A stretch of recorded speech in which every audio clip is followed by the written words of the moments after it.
All right, ladies and gentlemen, welcome back to the channel, man. Thank you all so much for coming over. Now, look, as I said before, as this news come out, I will continue to react to it. All right. This says here, Diddy court witness says he saw 8 tapes with at least 2 celebrity people that were not of age. I'm just trying to choose my words carefully here. This stuff is starting to be like rapid fire, man, coming out. Rapid fire. So buckle up, because, you know, I'm just trying to inform myself. So here we go. This is from News Nation. We ain't gonna waste no more time. Let's jump right into it. Because my next guest just testified before a federal grand jury. He says he was in possession of a trove of digital evidence from Diddy's freak-offs and parties. His name is Courtney Burgess, and he says a friend gave him 11 flash drives that belonged to the late Kim Porter. A friend. And if you follow this story, you'll know that Kim Porter is Diddy's ex-girlfriend and the mother of 4 of his kids. On those drives, the witness says 8 videos featured 8 celebrities at Diddy freak-offs or parties, and that 6 were males, 2 were females. The drive also included a manuscript of an alleged Kim Porter memoir, a memoir that her 4 kids insist is fake.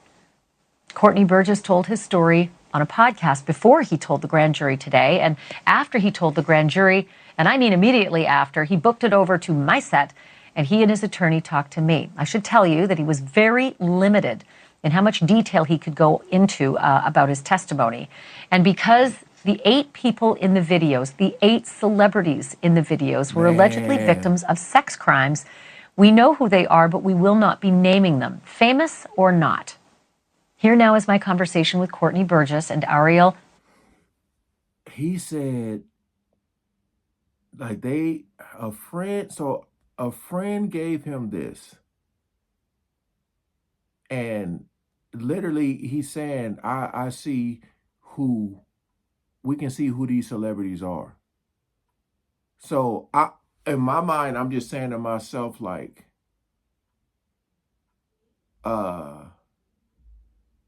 this wouldn't be part of the trial. I'm just kind of confused on, like, this wouldn't be part of the trial, or let me let the man talk, because I'm getting a little confused. Mitchell, who's his attorney, beginning with the question of whether the participants in the video even knew they were being recorded. Were there any cameras in places where you'd assume privacy, like bathrooms? Boy, Well, I know been in. boy, that man looked like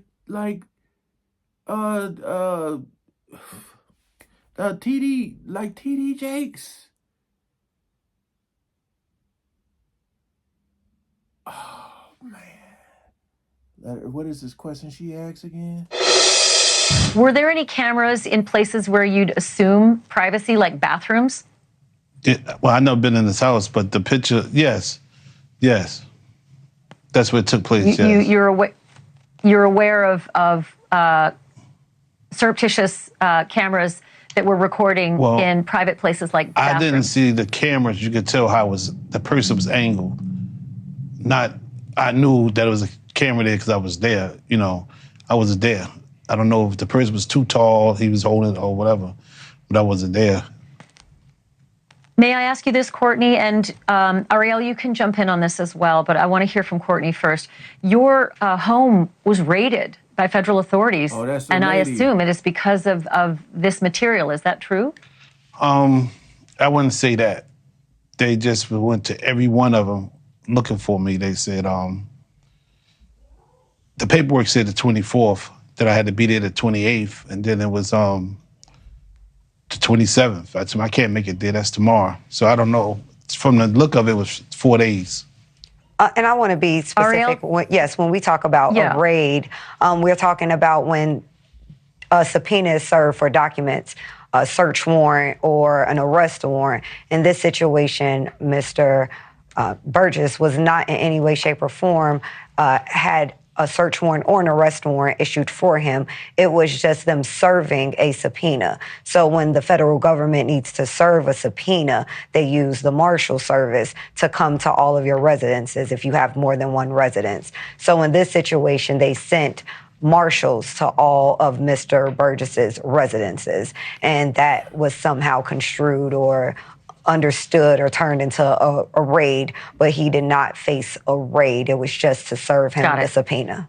Ariel, do you believe that the subpoenas were issued and executed based on the federal authorities' knowledge that these flash drives existed and had this kind of compromising material? I think it was based on statements that Mr. Burgess made in a prior interview. Oh, I see. And those statements. So basically, he said what he said because they were saying he was on a podcast before, and they're like, "Hold on now, okay, if this is what you're saying, you're the source, then we need to come speak to you." You know what I mean? And I know it's tough because you're trying to choose your words carefully here, but I'm just trying to think, how does this affect Diddy's trial? You know, is it a good thing, like more evidence to take him down? Or is this a bad thing? Because I'm trying to choose my words and really think about what I'm trying to say here. But I'm just trying to make sure that whatever evidence or whatever he's seen, that it's in the right hands. You know what I'm saying? Like, include descriptions of what the witness says he saw on those tapes. So I asked him about that, and he answered what he could, given the limitations imposed on him after testifying before the grand jury. Man. Out of those 8 videos, 8 celebrities, 6 men and 2 women, how many of those 8 celebrities were close to being underage or potentially underage? 2 males. 2 males. And of those 8 celebrities, how many of them were intoxicated or under the influence of drugs? This is going to be all speculation. I just want to preface it by he wouldn't know if they were. Right. Sure. Appeared to Let me be. rephrase. You better, you know what I mean? Because you can't just be saying, oh, yeah. But I feel like if, you know, someone's like passed out or something and some things are happening, people can tell. You know what I mean? Boy, that's why I know she had to jump in on that. Dang, man, this is wild, dude. Based on, yes. Understand. Out of the 8 celebrities who were recorded having intimate relations with Sean Combs, how many of them appeared to be either inebriated or intoxicated or under the influence of drugs? All of them. All of them. Dang. Out of those 8, how many appeared to be potentially victimized? How many might have been victimizing? I think all, to be honest, all. Were victims or victims. were perpetrating? Victims. They were, all 8 were victimized. Yeah. Meaning Victim. this was happening to them and they were inebriated. Right. Not knowing, I guess, how much proof it was in it, what they was doing. And of those 8, how many seemed to be potentially minors? 2 to 3, possibly 3. 2 to 3. Also on the flash drives, Courtney, was what looked to be a manuscript written by, it appears to be a woman who had taken Kim Porter's private journals and had written a book. Is that accurate? We don't know. I don't know how. Yeah. I don't know how, who wrote it, put it together, but it was from her when I spoke to her. What you received on the flash drives, was it the completed book or was it notes from Kim Porter that later were made into a book? It was completed. It's only 60, Okay. it's only about 54 pages. It was Sure, and in the beginning, it says, Kim made me promise that if something happened to her, I would make sure this book became public to the world. The way Sean moved, I knew that was a promise I would have to fulfill. Kim knew I was a woman of my word, and this book was going to make it to print. So it sounds like it is a woman who wrote up the notes from Kim Porter. Does that sound accurate? it's how you read it, yes. I haven't even read the book. Man. Do you know who the woman is? No. And to be clear, he received it in its complete form. So I think just to make sure we have some clarity here, the manuscript that Mr. Burgess received was already in its complete. Who is he? You know, like, did I miss something? I'm just trying to figure out who he is. What's his connection? How did a friend, like, you know what I mean? They say he has multiple homes and stuff, so I'm just wondering, is he some type of manager, producer? They didn't really say, did they, about what he does? Or what the friend does? Like, form. It's not that he edited it or changed anything. Got it. He did give it to someone Makes else sense. who then edited it, but that's not how he received it. Okay, so Ariel, did your client, Courtney, receive the book from the woman who seems to have written it, saying, I'm a woman of my word, and this book is going to make it to print? I don't know if he received it from a man or a woman. He can answer that. I received it from a man. I tell you, somebody she was dating. Do you know if the notes from the book really were from Kim Porter? It was, yes, because I spoke to her probably like 6 hours before I received it. You spoke to Kim Porter? Yes. So Kim Porter. Just saying hi. Okay. Just saying hi. Okay, Ariel, go ahead and give me clarity on the timeline. No, I'm trying to get him to provide clarity of, was there a conversation with her? No, I was talking to the person, and he said, hold up, this is Courtney, be right here. Let me say something to him. He said, I know him, put me on speaker. Then that's how we end up speaking. And then later, somebody brought somebody else came and brought you the manuscript. Right. Before I left ATL.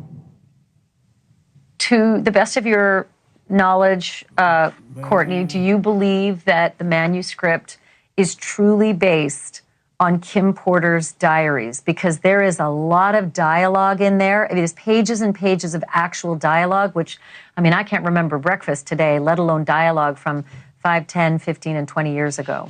I guess this is a woman's scar.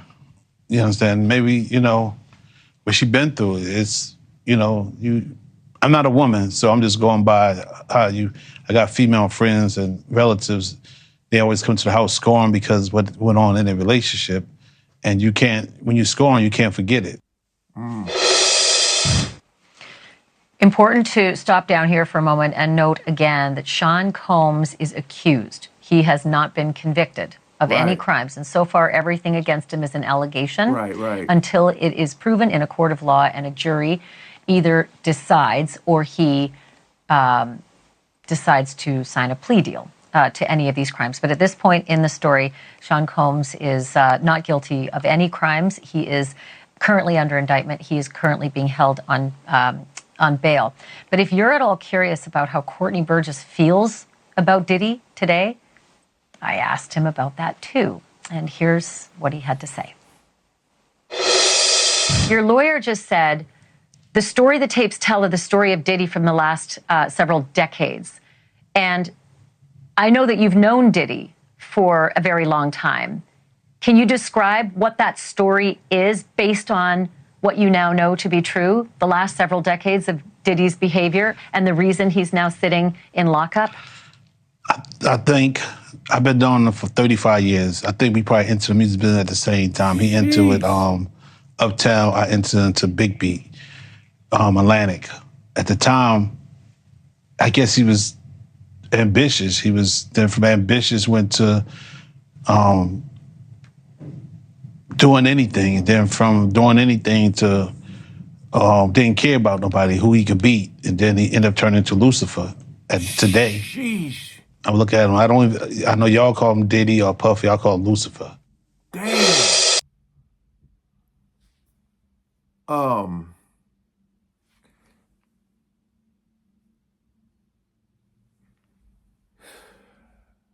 So look, man.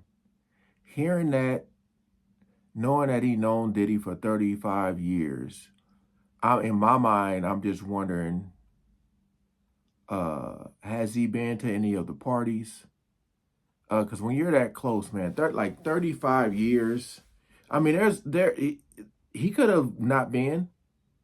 You know, just because you've known someone for 35 years don't mean you guys were close. You know, they could have had a point in their life where they were and then they weren't. But man, I'm just saying, all that information, and when you hear people talk like that where they really can't say too much, it's kind of scary, man. It really is, because you know they know more than what they're telling us, but they're just trying to be careful again, because all this stuff is alleged. But my goodness, man, all these stories are sounding the same. And the fact that just the fact that he's sitting there talking and he knows what he's seen and who these celebrities are, you know. Mm-mm-mm. Because in my mind, I'm thinking, like, what celebrity was this, and what was their relationship with Diddy afterwards? You know what I mean? Um, let me. So I want to look at some of the comments here. One second. I just want to look at some of the comments. I always like to do that to see. Um, let me see.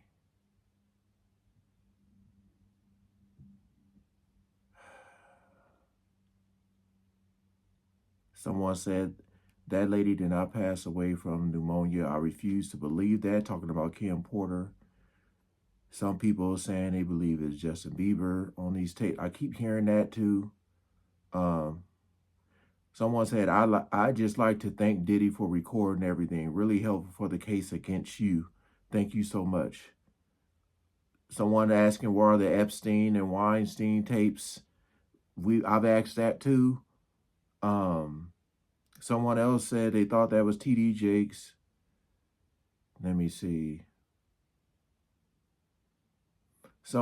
They were saying people were criticizing, I guess people are criticizing him and his communication skills. And I already said, when you can't say certain things, you got to figure out the best way to give like detailed information without it being detailed.